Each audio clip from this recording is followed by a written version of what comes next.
Welcome back, everyone. Moving on with the 5 disturbing kidnapping 911 calls. In our previous video, we delved into heart-stopping stories of abductions, but the suspense doesn't end there. Let's jump right back at it. Reyes Gilberto Bocanegra. In a shocking incident that unfolded on a Wednesday afternoon, law enforcement was confronted with a horrifying crime scene when a businessman mysteriously disappeared from a restaurant. Startling revelations emerged from a distressing 911 call, shedding light on the kidnapping and murder of a man from Brownsville. Browns Police is Jamie. How can I help you?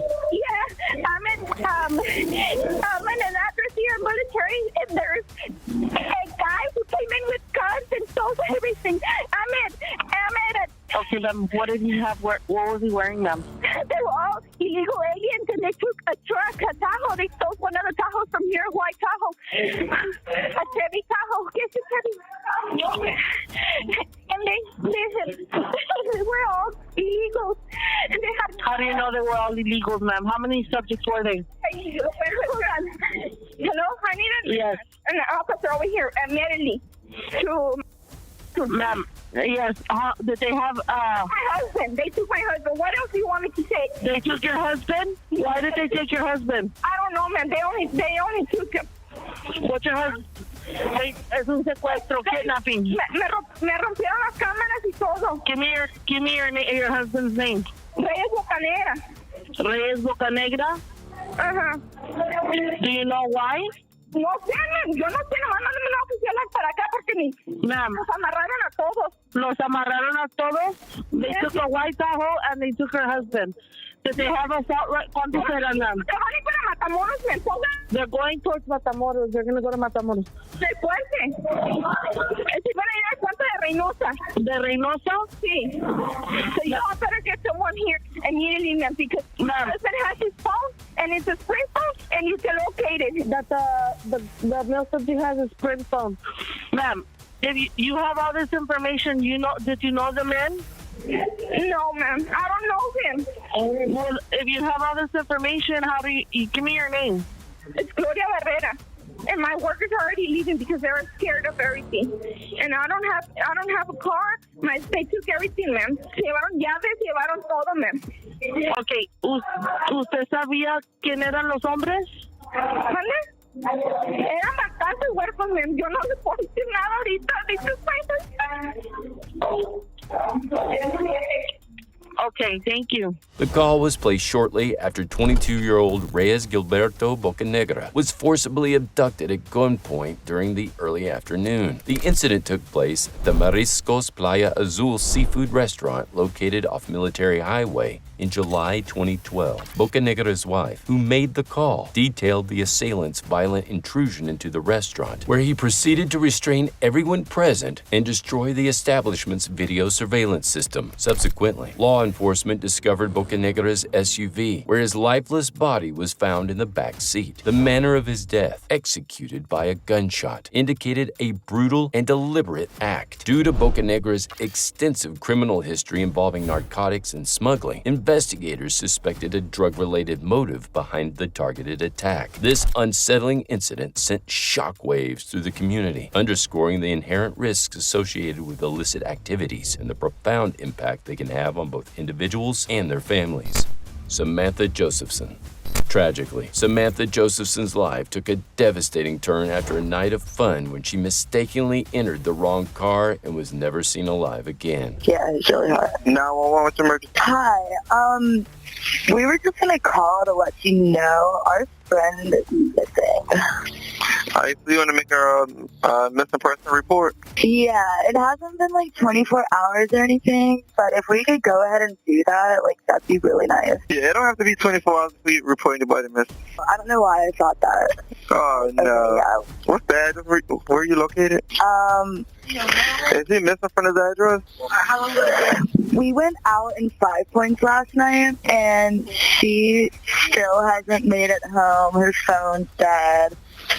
We don't think she, like, went home with, like, a guy or anything. Like, we're, like, actually, like, worried. So, she missed work this morning. All right. What is your apartment number? 901.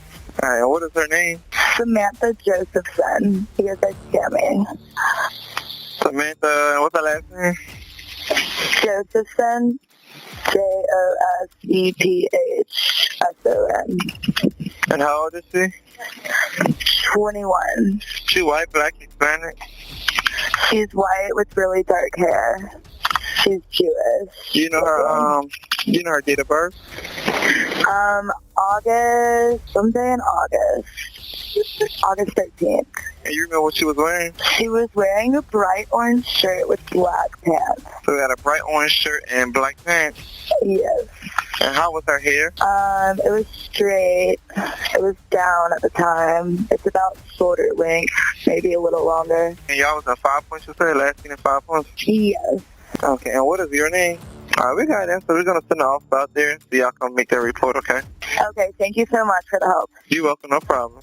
All right, bye. Samantha, a 21-year-old law school student enjoying her time with her boyfriend in Pennsylvania, had a promising future ahead of her. Her parents were proud of her ambitions, and their regular conversations reflected their deep love and support for their daughter. However, fate took an unimaginable twist. On a beautiful evening, Samantha and her friends decided to spend time at the lively 5 Points district in downtown Columbia. After an enjoyable night of drinks and laughter, Samantha made the decision to head home. Checking her mobile phone, she noted that it was 2 a.m. and thought it would be safest to use an Uber for her transportation. Standing outside the Bird Dog Bar at exactly 2:09 a.m., Samantha anticipated her Uber's arrival. Samantha Josephson mistakenly entered the wrong vehicle, believing it was her Uber. The driver, Nathaniel Rowland, had activated the child locks, trapping Samantha inside. This incident serves as a tragic reminder to prioritize personal safety and verify ride-sharing details. Concern grew among Samantha's roommates as she remained missing for over 12 hours. Sadly, Samantha's lifeless body was found in a field just 14 hours after her disappearance. The circumstances surrounding Samantha's death raised many perplexing questions. How did a mistaken Uber ride lead to the untimely demise of this promising law student? Investigations revealed that Samantha had not verified the car's license plate or confirmed the driver's identity. Despite her desperate attempts to escape, Samantha was unable to open the doors. Samantha fell victim to a brutal and vicious attack by Nathaniel Rowland, who mercilessly stabbed her multiple times with a two-handed knife. The extent of her injuries was horrifying, with over 120 wounds found on various parts of her body. Samantha fought back valiantly, but the relentless assault proved fatal. The autopsy revealed the devastating extent of Samantha's blood loss, making survival impossible despite the typical blood volume in the human body. The shocking nature of Samantha's death left disturbing questions unanswered. The motives behind Rowland's heinous act and the circumstances that led him to encounter Samantha at that precise moment became crucial aspects of the investigation. Uncovering the answers to these haunting inquiries was the focus of the ongoing investigation into Samantha's tragic murder. Following Samantha's tragic murder, law enforcement immediately launched an investigation into the devastating incident. Within a short time, the police located the Impala vehicle connected to the crime at approximately 3 a.m. the next day. Nathaniel Rowland, the prime suspect, attempted to flee but was swiftly apprehended by the authorities. The car was seized and thoroughly searched, revealing unsettling evidence. Samantha's phone was found intentionally turned off in the passenger compartment. Rowland was promptly arrested on charges of murder and kidnapping, and he also faced additional charges for marijuana possession and non-compliance with police commands. Columbia Police Chief W.H. Skip Holbrook expressed the department's profound sadness and vowed to pursue justice for Samantha's senseless and brutal murder. Our hearts are broken.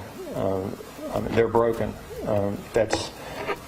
There is nothing tougher than to stand before a family and explain how a loved one was murdered. The investigation aimed to provide answers to Samantha's grieving loved ones and hold the perpetrator accountable for their actions. Samantha's tragic death deeply affected her loved ones, with her father expressing his profound grief in a heartfelt Facebook tribute. The USC Harris Pass Heights president extended condolences and urged students to prioritize their safety. Rowland, the suspect, was seen attempting to use Samantha's debit card and sell her phone. Testimony suggested Rowland tried to implicate his friend in the crime by leaving blood in his car and disposing of evidence nearby. Samantha's brutal stabbing, with over 120 wounds inflicted as she fought for her life, led to Roland receiving a life imprisonment sentence without the possibility of parole. During the proceedings, Samantha's mother, Marcy, expressed the unimaginable pain of picturing her daughter's suffering. The tragic details of Samantha's death serve as a reminder of the horror she endured and the ongoing grief experienced by her loved ones. Her memory remains cherished, and her life serves as a poignant reminder of the devastating consequences of senseless violence. A brave 7-year-old girl. In a surprising turn of events, a kidnapper underestimated the strength of his intended victim when he targeted a brave 7-year-old girl. Yes, County Communications. Yes, how you doing, Testimony? I'm good. How can I help you? Can I get a unit to, nearest address is, it's the trailer behind me. Okay, so you're That's the nearest address. And I have, what it is, I have an incident that happened earlier, and I just got in from work. I would, like to talk to the officer. okay, about what? A gentleman, grabbed my dog. Here, hold on. No, you were here talking to him. Hi. Yes, how can I help you? I had an incident earlier. I can't find this guy. I don't know if he was just in this house behind me. It's abandoned. But he had grabbed my 7-year-old and took her in the house and tried to do something with her. And she managed to kick him and got away and come home. But this guy, we can't find him at all now. But I need to make a report in case he does come back. Okay, where did this happen at? The trailer behind me. Okay, where are you at?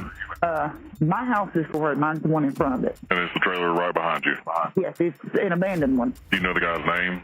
I don't, but she can describe him very well. Okay, what did he look like? Hold on a minute. Let me go. Hello. Hello? Hello? My phone. Take the phone, put it here. Hello? Hello? Yes, can you tell me what he looked like? He looked like he had a beard and he was skinny. Okay, was he white, black? Was he white or black? He was white.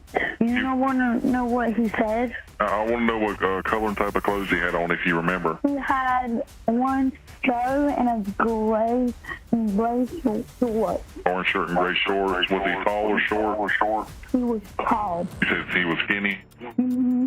Okay, what did he say? Nice. You remember what he said? Mm-hmm. What did he say?